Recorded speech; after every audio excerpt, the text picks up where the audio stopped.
Du rouge et du noir sur du papier de riz et de bambou. Les œuvres de Kriyangra et Konganoon ne laissent pas insensibles. Plusieurs lectures sont bien sûr possibles. Le noir symbolise les démons, les peurs. Le rouge lui rappelle le sang, mais en y regardant de plus près, on découvre aussi des fleurs. Alors un sentiment semble lui certain. Le monde de cet artiste thaïlandais est fait de rêves et de mer intérieure. My work is like Vous savez, je puise mes inspirations dans les rêves, dans un monde un peu fantasmé peut-être. Mais attention, l'objectif est surtout d'exploiter et de montrer la face cachée de l'humain, sa noirceur. Le sang peut symboliser les déchirures de nos vies, les pertes autour de nous.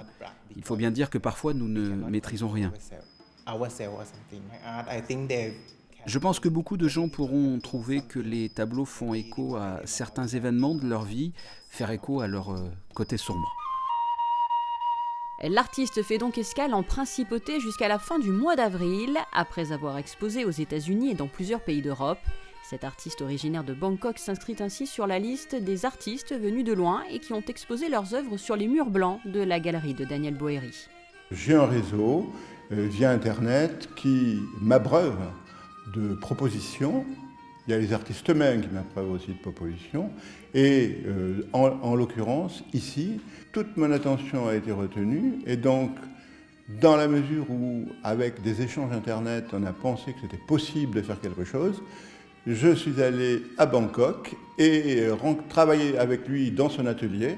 Et on a décidé finalement de faire l'exposition qui est là. Et d'ailleurs, vous le voyez, toutes les œuvres sont de 2014. Il a vraiment travaillé que pour cette exposition. Et cette exposition permet aussi d'en savoir plus sur les liens qui unissent les cultures orientales et occidentales.